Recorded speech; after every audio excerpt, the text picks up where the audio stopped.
In the pale hour before dawn, Delphi is not a ruin but a listening place.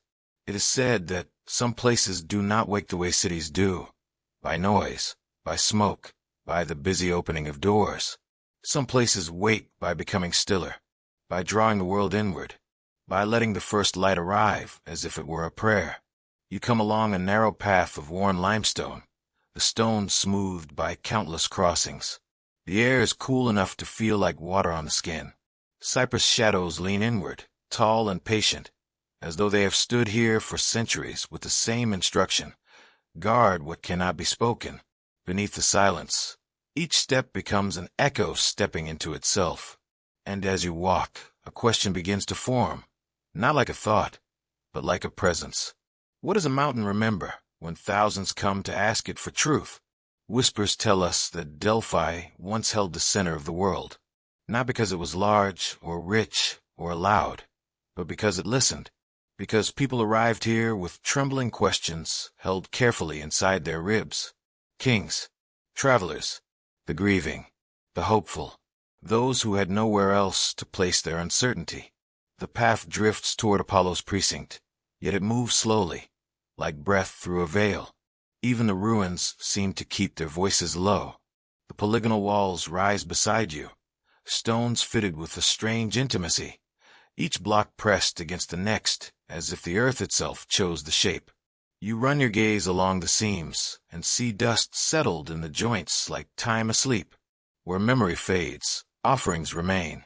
Small treasuries stand with broken faces, a fractured pediment, a collapsed stair, a carved lion worn down to a softness that feels almost tender. On the ground, half buried by centuries of wind, lie traces of devotion. Coins turned dull, clay cups cracked open, little bronze figures darkened to oxidized green. Each one seems to say, "I was here, and I asked for something I could not carry alone." It is said that Delphi was an altar for uncertainty. Not everyone who came here wanted the same thing, but their hunger had the same shape. A hunger to know whether the road ahead was safe, whether a war would end, whether a child would return, whether the gods were near, or merely watching from far-off chambers of sky.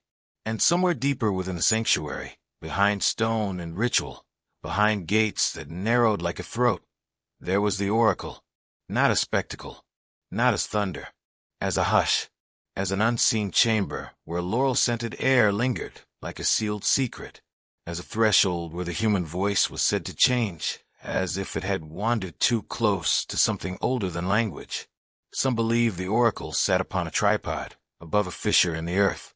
Some believe a subtle breath rose from beneath the temple floor mist vapor, the exhale of a hidden underworld. Others say it was never a vapor that carried prophecy, but the deep expectancy of those who came to listen.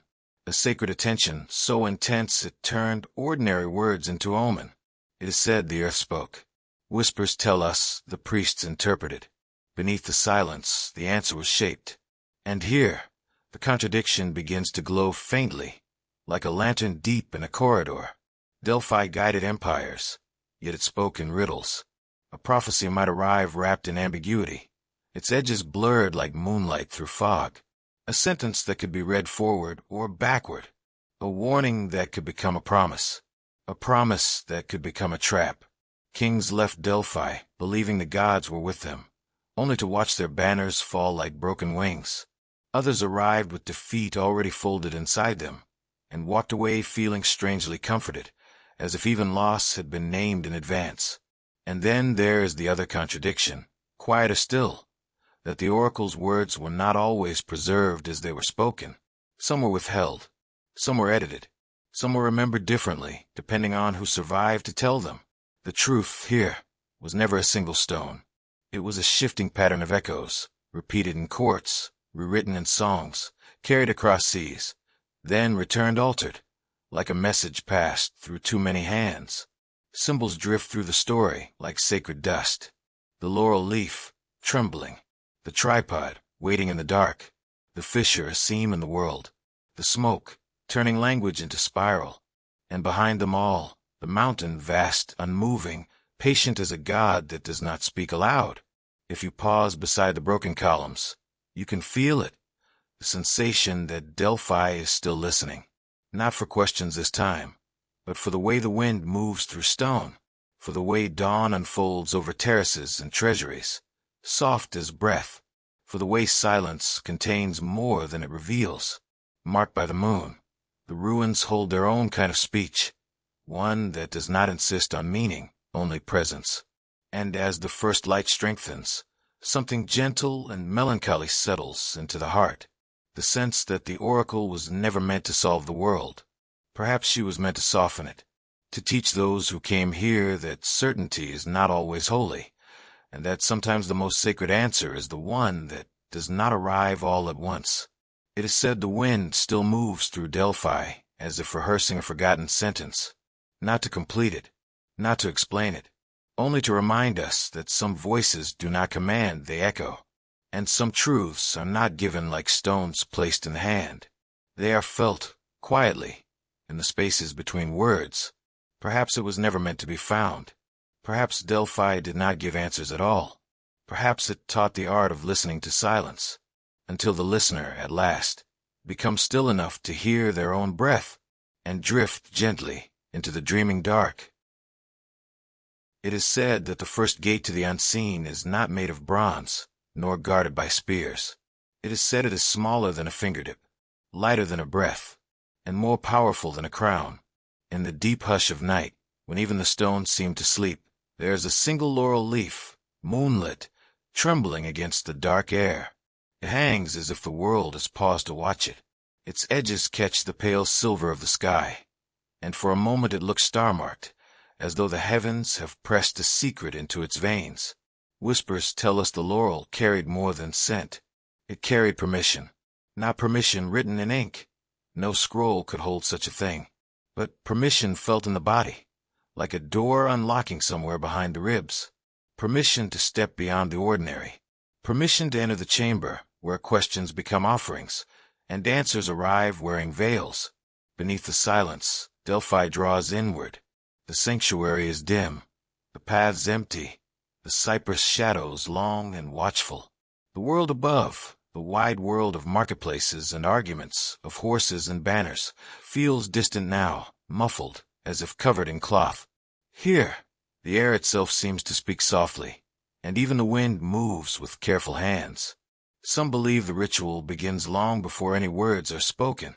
It begins with preparation, with fasting that empties the body until it becomes a quiet bowl, with washing that loosens the dust of daily thought, with the slow untying of ordinary mind, knot by knot, until the self feels lighter, less defended, more willing to listen. Where memory fades, a new kind of attention is born. You can imagine the steps without seeing them. The water poured into a stone basin, the cold touch of it on skin, the laurel leaf placed near the lips, not to eat, but to remember. There's a threshold here, and you are approaching it.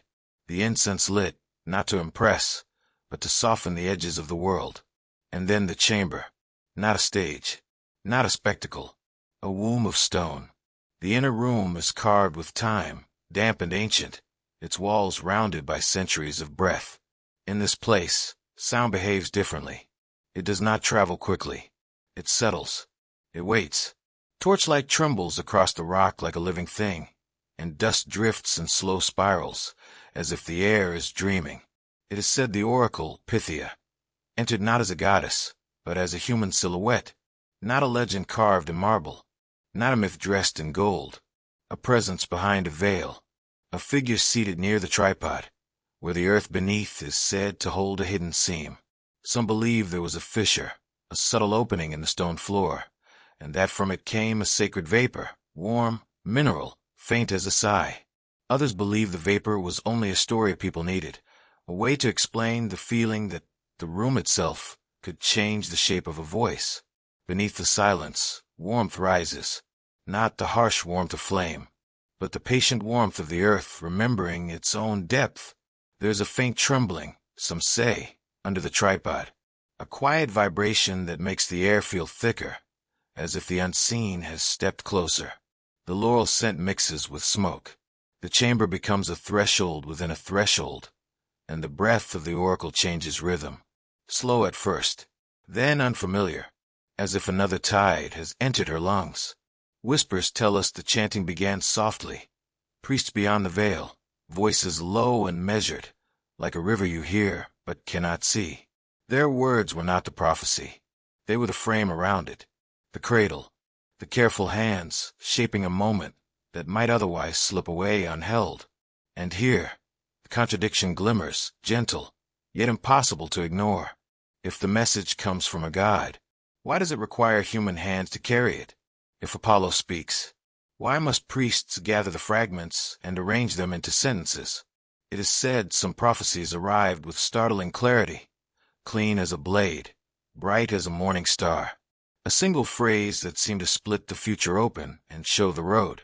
Yet other testimonies describe only fragments, broken song, half-light, words that came out tangled like seaweed pulled from deep water. A syllable, a pause, a whisper that could be read as warning or blessing. Marked by the moon, the oracle's voice might have sounded like more than one voice at once, like a room echoing back what it had heard from countless hearts. It is said leaders came seeking certainty and left carrying riddles. It is said mothers came seeking mercy and left holding only a soft uncertainty they could not name, yet could not drop. And perhaps, quietly, this is the true mystery. That prophecy may be less about God speaking, and more about humans listening. Listening so deeply that the tremor between longing and fate becomes audible. Listening until the mind, exhausted by trying to control tomorrow, finally loosens its grip. Listening until uncertainty feels sacred instead of frightening. Where memory fades, the veil remains. And then, as all rituals do, the moment passes. The smoke thins. The chanting quiets. The chamber returns to stone.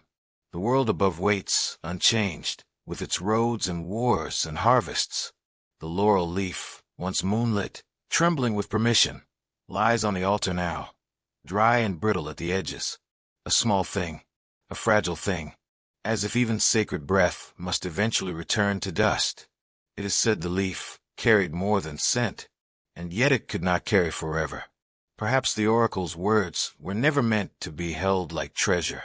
Perhaps they were meant to pass through, like breath, like mist, like the last warmth of a candle. Perhaps it was never meant to be found, this final certainty the world keeps asking for. Some voices only echo when we are ready to listen. And when the echo fades, we are left with something quieter still. The soft knowledge that the unseen does not always answer with words, and that the truest veil is the one that gently invites us into sleep. It is said that beneath every temple there is another temple, not one built by hands, but one built by time. A chamber carved by dripping water, by pressure, by silence. A place older than prayers, older than names. In forgotten corners of the earth, truth is sometimes said to rise like smoke. But before it rises, it gathers. It collects itself in darkness. It waits beneath stone the way dreams wait beneath waking. And so this chapter begins with a descent. A torch is lowered into a narrow throat of shadow, and the flame does not conquer the dark, it merely touches it. The light is swallowed softly by rock. The stairwell is tight, the air cooler with each step, as if the world above is being folded away behind you, layer by layer. Beneath the silence, a question arrives like a whisper. What lies under the place where truth was said to rise? Delphi's underworld is approached with reverence, not fear. Not as a haunted place, but as a hidden heart, an older room beneath bright architecture, a secret chamber where the earth itself seems to exhale. Some believe the sanctuary above was a mask, beautiful, solemn, sunlit, a face carved for those who needed to see holiness in marble and gold. But below, there is another presence, less polished, more ancient. The chamber beneath feels like the face behind the mask, quiet, damp, and undeniably real. You can almost smell it. Mineral scent, wet stone, the faint iron taste of underground air. The walls glisten where water has kissed them for centuries. Each bead of moisture clings like a small moon, then falls, then joins a shallow pool somewhere in the dark. A faint chorus of dripping water becomes the music here. Slow beads of time striking stone, as if the mountain is counting its own memories. Whispers tell us the Ataton lay near this hidden depth, the innermost space, the room within the room, half historical, half dream. A place spoken of as if it were both architecture and threshold. A sacred interior where the world above becomes distant and softened, like a voice heard through cloth. The chamber feels alive in a quiet way. The mountain becomes a body in the mind, its ridges like a spine holding the world upright. Castalia's spring like a pulse flowing clean through stone. And somewhere beneath the temple floor, a fissure like breath. It is said there was a cleft. Not wide, not dramatic. Only a seam, a subtle opening where the veil thinned. Some believe a vapor rose from it, warm and strange, carrying something that could bend the mind into prophecy. Some believe that what rose from the earth was not merely air, but permission to listen beyond the ordinary. And yet, where memory fades, another story waits. Others argue the cleft was imagined afterward, that the fissure was carved into legend the way a symbol is carved into an altar, placed there like an offering to explain what could not be measured. They say the myth of vapor was a gentle invention, a way to dress mystery in a shape the mind could hold. The stones do not answer. They only keep their quiet. The chapter does not decide, because Delphi itself never fully decided. It lived in the in-between, between divine and human, between certainty and riddle, between what was felt and what could be proven. In that in-between, both possibilities glow like twin lamps held at a distance, one lamp of sacred breath, one lamp of sacred story. Beneath the silence, symbols drift like soft lanterns. The omphalos stone, said to mark the center of the world, appears not as a monument, but as a hushed relic, half buried in dust. Its carved net pattern seems to hold the shape of countless questions. Its faint markings feel celestial, star-pressed into stone, as if the sky once leaned down and left its fingerprints. And then the serpent shadow. Not a creature, not a threat. Only the illusion torchlight makes on uneven walls. A curve of shadow sliding along damp rock, echoing old carvings that time has softened. The serpent is ancient symbolism here. Earth, depth, guardianship of thresholds. It moves only because the flame moves.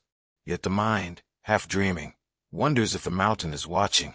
Whispers tell us smoke once curled in this hidden space, rising in spirals like a prayer that refused straight lines. Smoke that carried scent of laurel, of ash, of something unnamed. Smoke that made words feel inevitable even when they were fragments. And still, the chamber keeps its secret. Scholars may sift stones. They may measure, compare, debate. They may search for the cleft and find only solid rock. Or they may find cracks and argue over their meaning. Yet mystery survives. It survives because Delphi was never only about what was there. It was about what people believed they felt when they stepped close to the unseen. The emotional journey here is slow and meditative.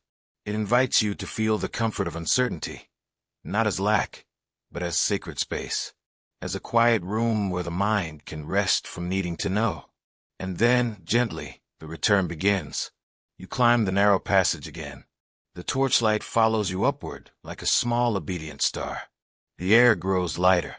The sound of dripping fades behind you, but not completely. It lingers in the memory like a half-heard lullaby. At the top, the dawn waits. Pale, calm, almost indifferent. You step back into the world of columns and open sky. And for a moment it feels strange, too wide, too bright, as if waking from a dream you cannot fully describe. Beneath the silence, the chamber remains, not as a place you can point to, but as a feeling you carry. The sense that under every certainty there is another layer, and under every answer a deeper breath. Perhaps it was never meant to be found. Perhaps the chamber beneath the temple exists most truly in the spaces where our questions soften, and where, at last, we allow the mystery to hold us, until sleep arrives, quiet as dust, and the mountain's secret becomes our own. It is said that some waters do not simply flow. Some waters remember. In forgotten corners of the earth, there are springs that carry more than mineral and moonlight, springs that hold the faint imprint of every hand that ever reached for purification, every whisper that ever asked to be made lighter. Castalia's spring appears beneath starlight, like a silver thread braided through rock. The cliffs around it rise in dark, patient layers, and the night air feels clean and thin, as if the world has been gently rinsed. The water does not rush. It does not demand attention. It sings softly. You hear it before you see it. An echoing trickle, a lullaby hidden in stone. A small, steady voice that seems to say, "Come closer, become quieter, lay down what you have carried." Beneath the silence, the invitation is simple. Wash the day away. Not with hurry, not with force, but with the slow, ceremonial tenderness of a candle-lit ritual. Here, the mind is asked to soften. The body is asked to listen. Even the breath becomes more careful, as if it does not wish to disturb the sacred hush that gathers around the spring. Whispers tell us that pilgrims came to Castalia before they approached the oracle, not because Delphi demanded it like a rule, but because the place itself seemed to require a certain kind of quiet, a certain readiness. Delphi was not only a place of answers, it was a place of becoming receptive, of preparing the inner room where a question could be held without trembling apart. You can imagine them as shadows moving through the night, faces unreadable, not because they were hidden, but because everyone who arrived here carried something too private to display. Burdens were not always visible. They were carried like invisible jars, heavy with fear, hope, grief, ambition. Each pilgrim arrived with the same unspoken knowledge. Whatever you bring to Delphi, you must first meet the water. Where memory fades, the spring waits. The stone steps leading down are worn smooth, as if time has polished them with countless sols. Moisture darkens the limestone, and starlight catches on the wet edges, turning them briefly into pale blades of silver. The air smells faintly of moss and mineral. The rocks wear their age like robes. And there, between cliff and shadow, the spring reveals itself, a narrow stream, slipping through dark rock, collecting in a small basin where the surface holds the sky. The moon is reflected there, broken gently by ripples. Stars scatter across the water like letters that cannot be read twice in the same way. Marked by the moon, the spring seems to write and erase itself in a single breath. This is the strange power of thresholds. A threshold is never only a doorway. It is a change in the world's texture, a place where noise is thinned, where intention becomes more honest. At Castalia, the threshold is made of water. You do not cross it with feet. You cross it with hands, with breath, with the willingness to be made simple again. It is said the pilgrims washed not only their skin, but their certainty.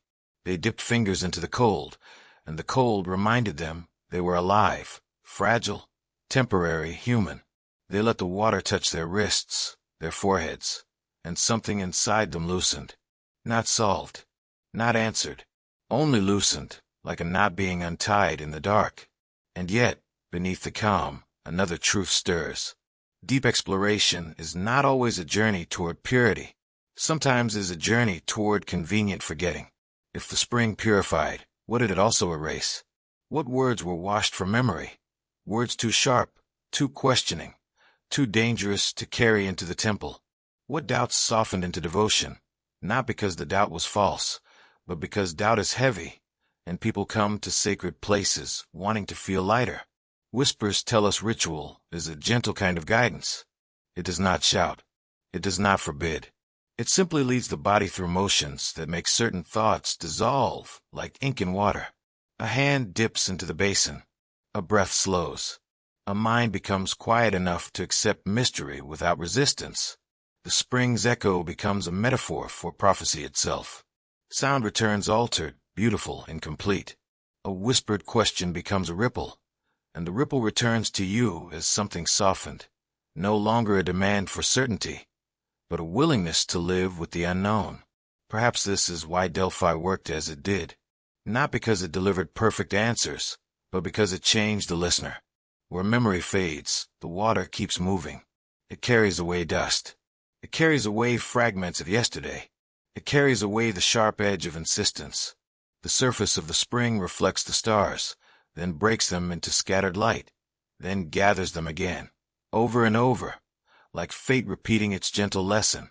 Nothing stays whole for long, and yet everything can be held for a moment.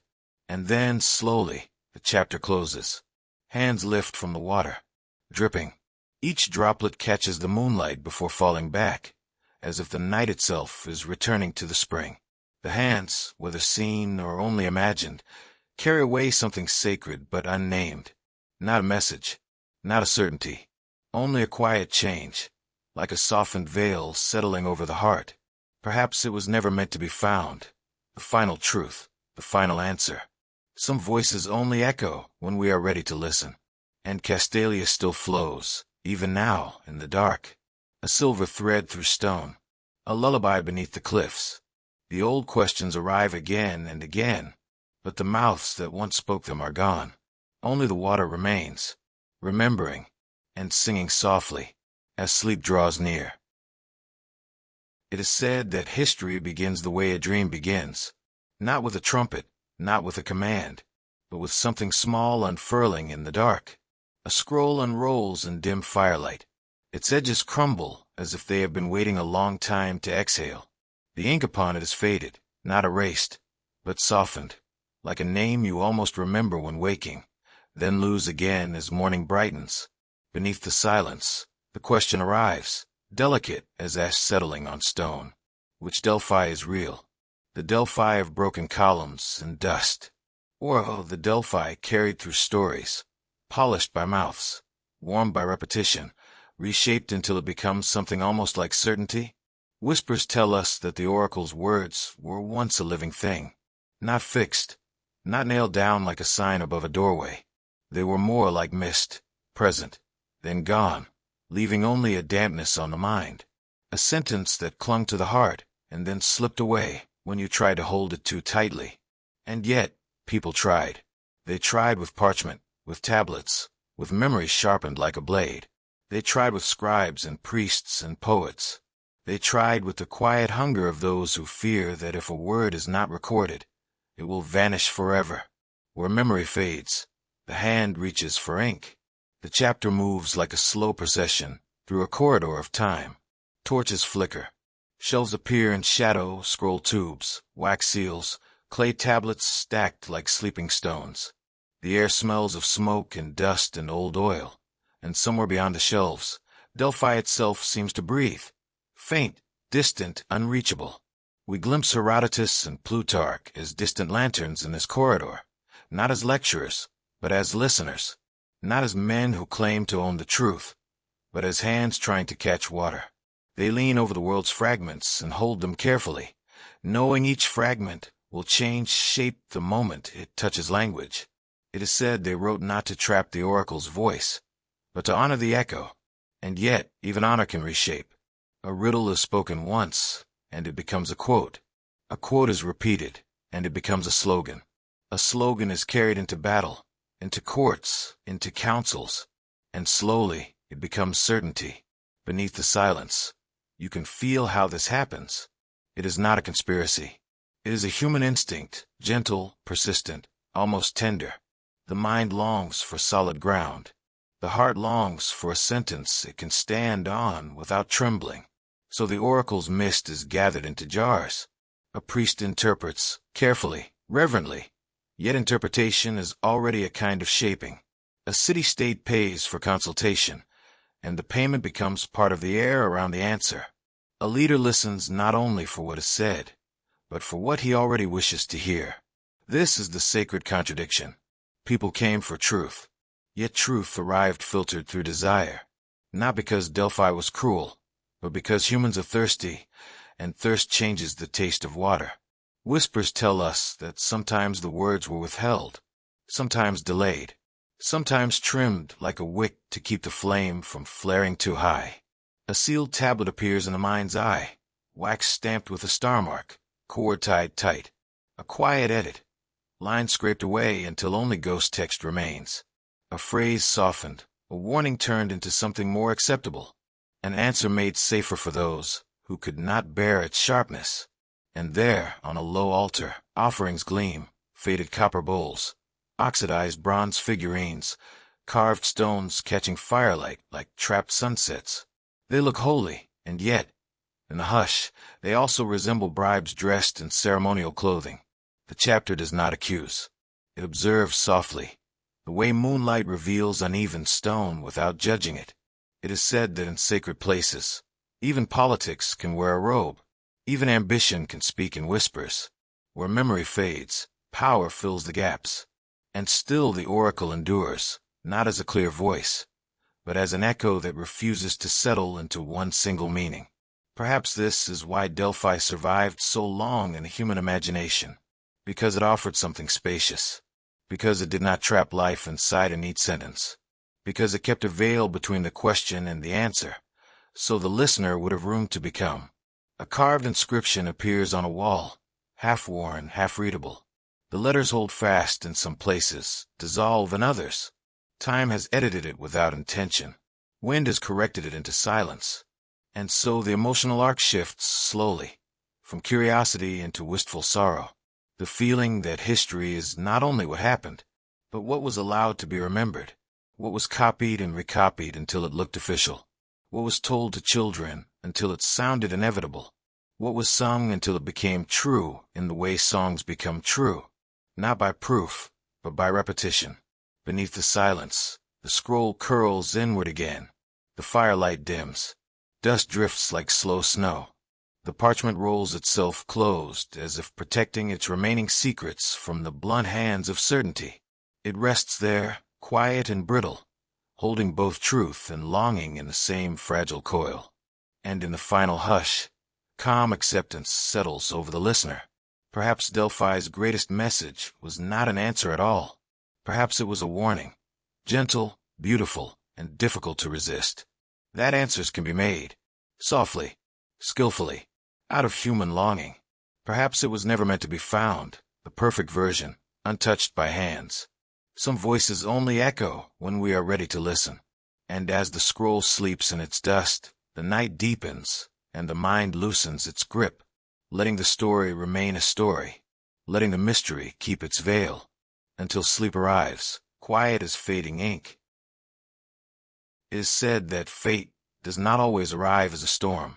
Sometimes it arrives as a thread, so thin it could be mistaken for nothing, so quiet it could be mistaken for coincidence, yet strong enough to pull the heart in a direction cannot fully explain. The opening image is small and sacred in its simplicity. A thin red thread tied around a wrist, an old gesture, a private vow. The knot is modest, almost shy. No one announces it. No trumpet blesses it. And yet the thread holds a promise. I will remember. I will return. I will follow what I cannot yet name. Marked by the moon, the thread seems to glow faintly, not with magic, but with intention. In forgotten corners of the earth, people once tied threads like this for protection, for devotion, for guidance. Some believe the thread was a way of asking the unseen to keep watch. Some believe it was a reminder to the self. Do not abandon your own quiet knowing. And so the chapter begins with the idea that prophecy was never only spoken. It was woven into choices, into pauses, into the small decisions that change the shape of a life. You are invited to follow a single imagined pilgrim, nameless, timeless, walking the sacred way, as if walking into the center of their own uncertainty. There is no need to see their face. Their footsteps are enough. Their breath is enough. Their silence is enough. Beneath the silence, Delphi waits like a loom of stone and starlight. The path curves upward between treasuries and terraces. Broken statues watch with softened eyes. Offerings rest where hands once placed them. Bronze figurines dull to oxidized green. Clay bowls cracked open like seeds. Coins darkened by time. Each gift feels like a knot tied into a larger tapestry. Fear and hope braided together until they become indistinguishable. The pilgrim's thread is hidden beneath a sleeve, but the vow can be felt. It pulses lightly at the wrist with each step, as if the body is keeping time with something older than the mind. It is said that people came to Delphi with questions that were shaped like anchors. Should I go? Should I stay? Will my child return? Will the war end? Will the harvest fail? Is the road ahead a blessing or a door into sorrow? These questions are not shouted. They are carried like water in a fragile cup. The pilgrim moves slowly, as if even walking too fast might spill the meaning.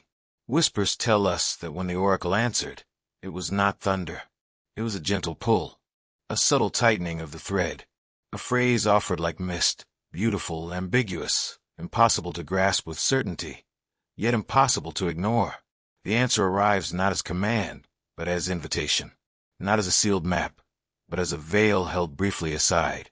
And here, the paradox begins to shimmer, softly, like starlight on rippling water. If the future is spoken, do we still choose? If we choose, was the future ever fixed? Beneath the silence, the mind tries to hold both truths at once, and finds that it cannot. So it loosens. It begins to listen differently. It begins to accept that fate may be something both written and rewritten in the same breath. The chapter lingers, with gentle symbols. A spindle resting on an altar stone, would worn smooth by countless fingers. A veil, translucent and patient, draped like a soft boundary between what is known and what remains hidden. Moonlit stairs rising into mist, each step like a page turned in slow darkness.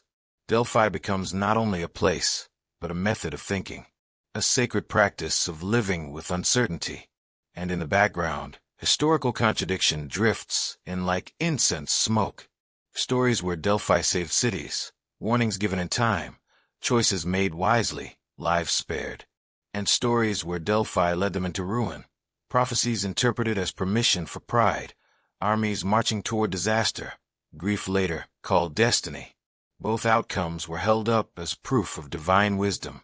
And perhaps that is the strangest truth of all, that humans can turn any ending into a lesson, if the longing is strong enough, that we can weave meaning over suffering like cloth, not to deceive, but to survive. Where memory fades, the thread remains. The emotional arc moves slowly, as all nighttime rituals should, from longing to acceptance, from tight grasping to open palms.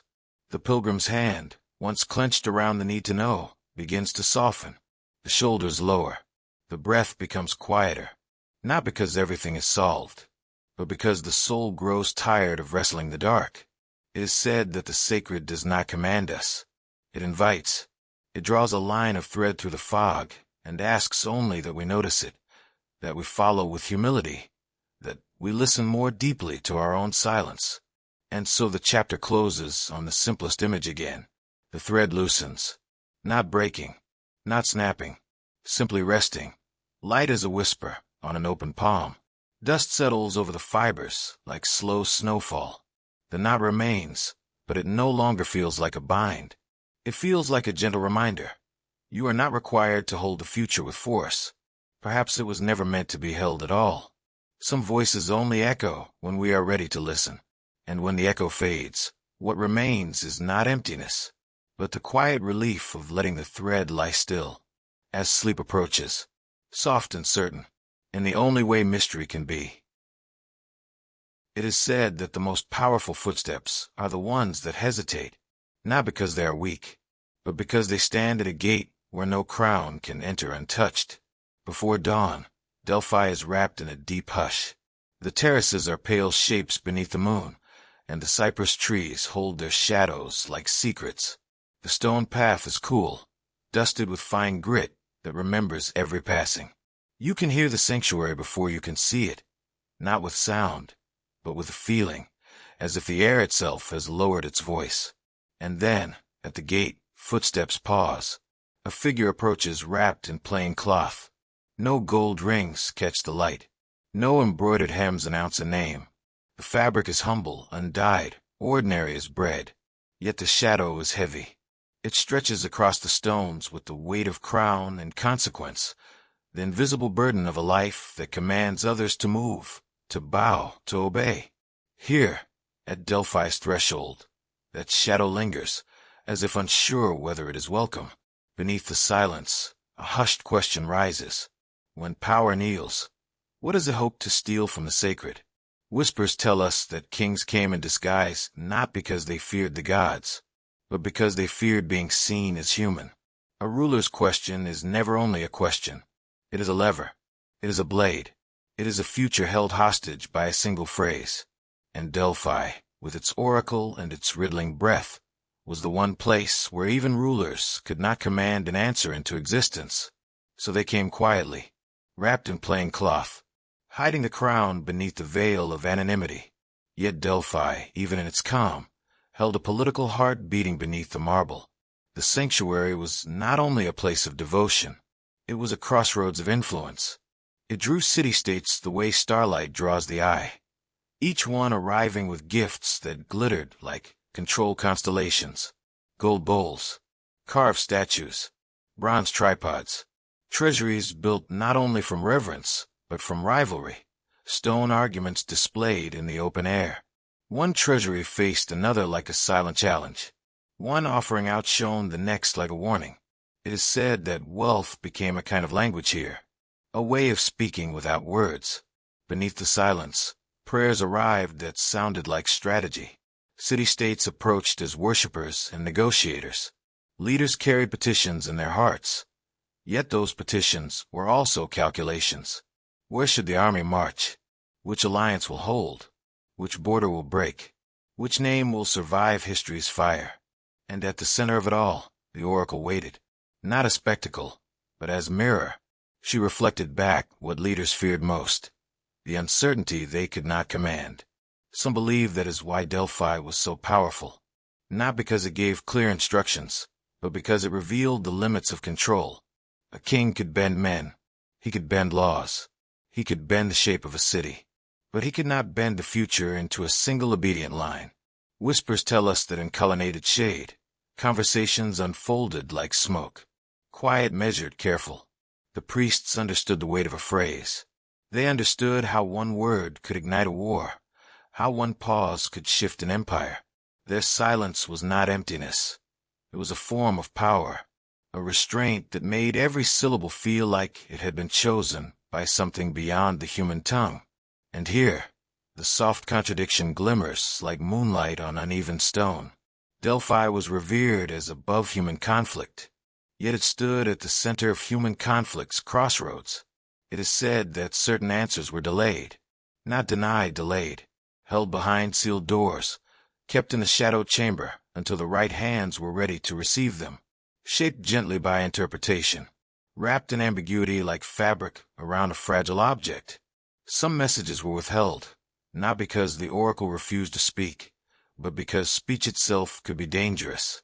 Beneath the silence, tension hums like a taut string, not dramatic, not loud, just present, steady as a heartbeat in the dark. Symbols appear like quiet witnesses, a sealed door with star-marked wax, whispered coins left on cold stone, a laurel crown laid down like surrender, its leaves trembling in torchlight. The chapter moves from fascination toward mild, aching melancholy, because even sacred places can be used. Even prophecy can be pulled like fabric, stretched toward ambition, stitched to justify decisions already made, draped over outcomes like ceremonial clothing.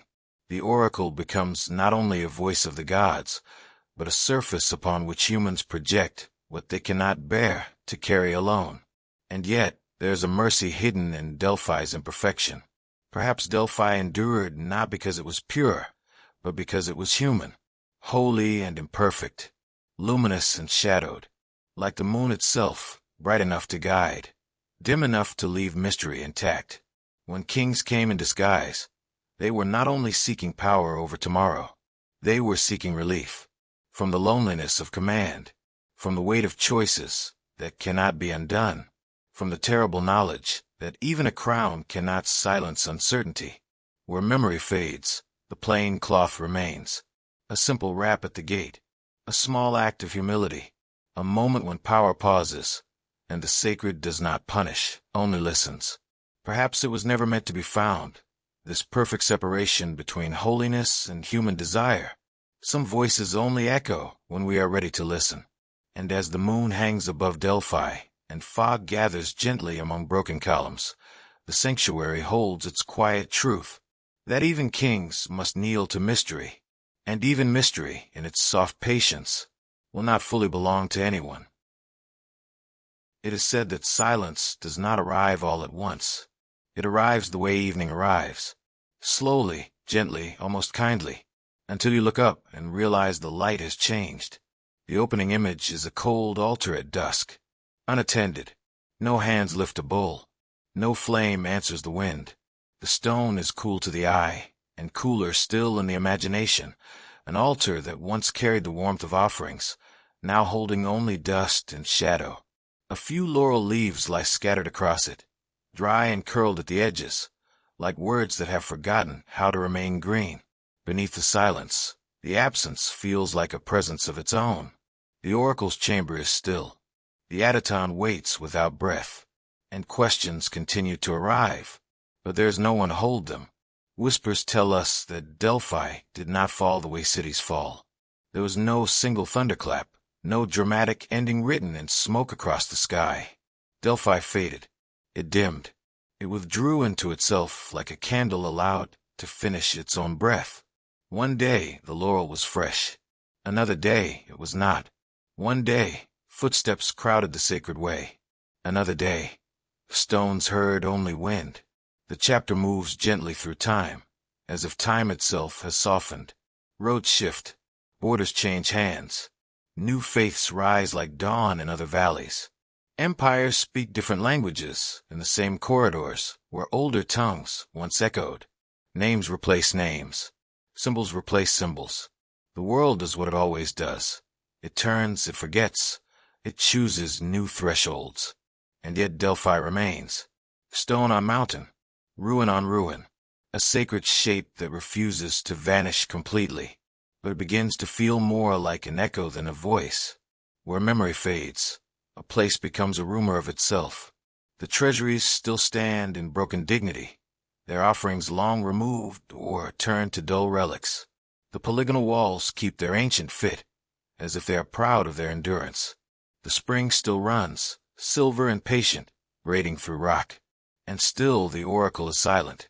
Why? Deep exploration does not rush toward an answer, because Delphi never rewarded hurry.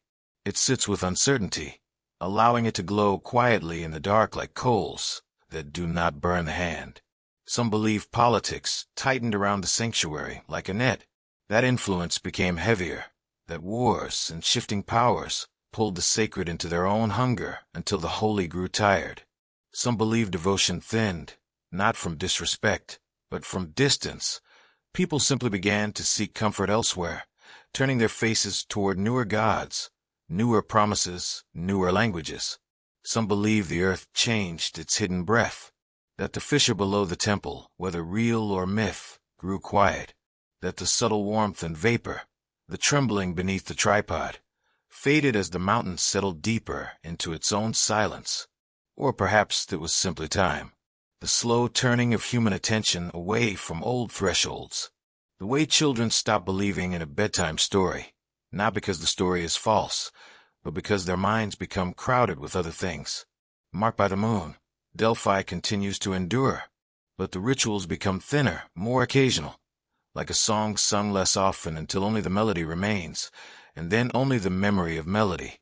The chapter does not treat this as tragedy. It treats it as sacred transition. Because even sacred speech must return somewhere. Even prophecy must go home to the quiet that gave it life. Symbols of departure appear gently, like small truths revealed in soft light. A cracked stone where weeds begin to live. A bird nesting in a broken column, bringing twigs and feathers to a place once filled with offerings. Not mocking the old holiness, but continuing it in another form. Life turning ruin into shelter. Wind passes through the Ataton as if searching for someone who has stepped away. Dust lifts, spirals, settles again. The chamber feels like an empty mouth that once spoke, now holding only breathless air. Whispers tell us contradiction persists. Some accounts say the oracle's voice ended abruptly, snuffed like a flame. Others suggest it faded the way a dream fades, harder to recall each morning, until you can only remember that it once made you feel something. The emotional arc moves from wonder to tenderness, because the listener is invited to mourn gently, without heaviness, the way one mourns a song that once comforted them, not with despair, but with gratitude for what it gave, and acceptance that it could not remain forever. Beneath the silence, the old questions still hover. Should I go? Should I stay? Will I be safe? Will the ones I love return? But they arrive now like leaves blown to a closed door. No voice answers from within. And perhaps that is Delphi's last oracle. Not a sentence carved in stone, not a riddle wrapped in laurel, but the quiet reminder that nothing sacred stays loud forever. That even the most revered voice must eventually return to the hush that birthed it. The chapter closes on a mountain itself. Mount Parnassus still watches. It has watched gods come and go. It has watched names rise and fall. It has watched firelight flicker out on altars and return as sunlight on snow. The ruins below it rest like a sleeping thought. Perhaps it was never meant to be found, this final certainty, this last clean ending. Some voices only echo when we are ready to listen. And when the echo fades, what remains is not emptiness, but a silence deep enough to hold us, soft enough to carry us, as sleep approaches, and Delphi at last becomes still. It is said that a single word can live longer than a city, not because it is carved in stone, but because it returns, again and again, altered by breath, softened by time, carried forward like a quiet ember in the dark. The opening image is a ruined theater, half swallowed by fog. Stone seats curve around a stage that has forgotten its actors. The hillside holds the shape of applause that will never come, and yet the place is not empty. It is listening. Beneath the silence, you speak one word softly, almost apologetically, into the air. The word leaves your mouth like a small bird released at night. It drifts outward, touches the broken stones, and returns to you, changed. Not wrong, simply altered. An echo, a softened mirror, a reminder that nothing comes back exactly as it left. Whispers tell us that Delphi should be heard this way, not only as a site, a mountain sanctuary, temple, a spring, but as a pattern that repeats across time. The human need to ask the unseen for guidance. We drift between ancient and near-present without harsh contrast, like moving between dreams. The theater becomes a doorway. The echo becomes a thread leading outward, then inward, then outward again. It is said that long ago, people climbed toward Delphi with questions held close to their ribs. They asked the oracle what they should do, where they should go, who would return, who would fall. They asked because uncertainty is heavy, and humans have always searched for ways to set that weight down. And now, centuries later, people still ask. Not always in temples, not always with offerings, but in starlight, in chance meetings, in the quiet tremor of intuition that moves through the body like water. A pause at the edge of a decision, a sudden feeling, inexplicable and gentle, a dream that lingers in the morning like smoke. The chapter lingers on Delphi's afterlife in culture and memory, how the omphalos, the navel stone, became more than a relic. It became a symbol, the longing to believe there is a center, a place where meaning gathers and can be touched. How the phrase "know thyself" remained carved in a mind even as temples fell, even as gods changed names and robes. Where memory fades, certain words remain, because they are spacious enough to survive. Oracles never truly vanish, whispers tell us. They change masks. They move from mountain shrines to quieter chambers, the private room of thought, the silent theater of the heart. They become patterns in the way we interpret the world. They become a lantern someone once carried, then set down, and later another hand lifts in darkness without even knowing its origin. And this is treated not as superstition, but as a tender human ritual. The longing to feel held by meaning, because to be human is to stand at thresholds, to live inside questions that do not resolve cleanly, to want a sign, not necessarily to control the future, but to feel less alone in the presence of it. Deep exploration brings a gentle contradiction into view, like moonlight revealing uneven stone. If the oracle's words were often ambiguous, why do they still comfort? Perhaps because ambiguity is spacious. A clear command fits only one life. A rigid answer fits only one heart. But an open phrase, mist-shaped, riddle-like, can hold many lives at once. It can cradle doubt and hope together. It can become what each listener needs, without becoming a lie. Beneath the silence, symbols arrive like soft companions. A mirror, not to show the future, but to show the self. A veil, not to hide truth, but to soften its brightness. Dust-lit parchment, incomplete words that still glow because incompletion leaves room to breathe. Prophecy, in this light, is less a map and more a lantern. It does not reveal the entire road. It simply offers enough light for the next few steps. And perhaps that is why Delphi endures inside the human imagination. Not because it solved the world, but because it offered a way to walk through it, slowly, reverently, without forcing every door open. The emotional arc is soothing. Curiosity becomes calm warmth. Wonder becomes acceptance. The mind begins to relax its grip on certainty, as if loosening a tight knot in the dark. We return to the ruined theater. The echo is still there, but softer now. It comes back faintly, as if it has traveled a long distance and is tired. The fog thickens. The stones grow cooler under moonlight. The stage looks less like a place for performance, and more like a sacred bowl holding quiet. Marked by the moon, you can feel a final truth settle gently, without demand, that the future is not a door to force open. It is a chamber to enter softly, with reverence and breath. Perhaps it was never meant to be found. The final answer, the perfect certainty. Some voices only echo when we are ready to listen. And as the echo fades, the theater returns to stillness, leaving you with sacred uncertainty that feels safe, like a lantern dimming, not to extinguish the path, but to invite you quietly into sleep. It is said that the last light is not the one that blinds the eyes. It is the one that teaches the eyes how to rest. The opening image is small, simple, and sacred.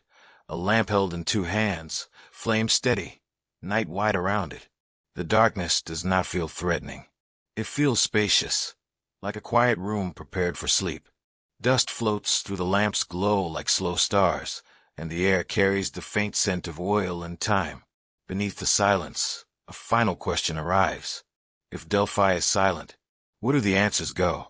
Whispers tell us that endings are rarely endings. They are thresholds, a turning of the gaze, a soft folding inward. And so the narrative focus turns inward now, treating you, the listener, as the last pilgrim of the story. Not walking toward a temple carved into a mountain, but walking toward a quieter room within the self. You have followed Delphi through stone and shadow, through laurel and chamber, through echo and dust.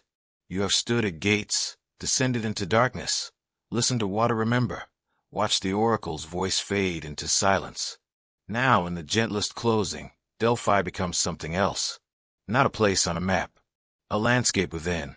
It is said the laurel was once a crown, a sign of holiness, a scent carried into the Ataton. Now it rests beside the lamp as a single sprig, half dry, fragile, ordinary. In its veins you can see the story's lesson. Even sacred symbols become quiet with time, and yet they still mean something. Not because they command belief, but because they remind the heart to soften. Where memory fades, meaning can remain. Not sharp, not absolute, but warm. The spring returns too, not as Castalia's visible water, but as cleansing attention. A bowl of still water catches the lamp's flame, reflecting it like a second, smaller sun. The surface trembles once, barely, like a breath-changing rhythm. The spring, in this closing, is the act of washing the mind, not with force, but with patience. The slow rinsing away of harsh certainty. The gentle release of what the day insisted you hold. Beneath the silence, the mountain returns, not as Parnassus rising above Delphi, but as the inner ridge of resilience, what holds you upright when the world is uncertain. The mountain within is not dramatic. It does not shout. It simply remains. It is the spine of your spirit, the quiet strength that does not need proof to endure. And the Ataton, the innermost chamber beneath the temple. Now it becomes a private place inside you, where thoughts settle into stillness. A room behind the noise. A doorway you can enter without crossing any stone path at all. In that inner chamber, the lamp's glow falls softly across the threshold, inviting you to step in with reverence. It is said the oracle's power may have always depended on the listener, not on the grandeur of the temple, Not on the fisher, real or imagined. Not on the priests or the smoke. On openness. On the willingness to hear uncertainty without panic. This is the final sacred contradiction. People came to Delphi seeking certainty, yet Delphi often offered riddles. Words wrapped in mist. Answers that refused to become a simple command. Perhaps that was the gift. A riddle keeps the mind gentle. It prevents the hardening that comes with absolute answers. It leaves room for breath. It leaves room for choice. It leaves room for becoming. Whispers tell us that withheld words can be compassion. Not a refusal, but space. Space left open so the listener can breathe. Space left open so the future remains alive. Space left open so the soul is not imprisoned by a sentence. Because when an answer is too complete, it can become a cage. And when an answer is softly incomplete, it can become a lantern. Prophecy, in the end, may have never been about knowing everything. It may have been about learning how to walk with what you do not know, without fear, without hurry, without violence toward your own heart. The emotional arc moves from melancholy to peace, not because the mystery is solved, but because you no longer demand that it be solved. The lamp is still in your hands. The flame has not grown brighter. It has grown steadier. Your grip relaxes. Your shoulders lower. The story's long tension loosens, like a thread resting on an open palm, marked by the moon. Even the darkness feels kind now, like velvet, like a veil drawn gently, not to hide you, but to cradle you. And the final reflection is a quiet blessing, that the true oracle is not a voice from stone. It is the calm attention you bring to your own life. It is the way you listen to your breath when you cannot control the world. It is the way you pause before a choice and feel what is honest. It is the way you let mystery remain sacred, instead of turning it into a weapon. Perhaps it was never meant to be found. This final certainty people begged Delphi to deliver. Some voices only echo when we are ready to listen. The lamp's flame grows smaller now, not extinguished, simply dimming, returning to the soft darkness where dreams begin. And in that gentle dark, the oracle rests, quietly carried, quietly yours.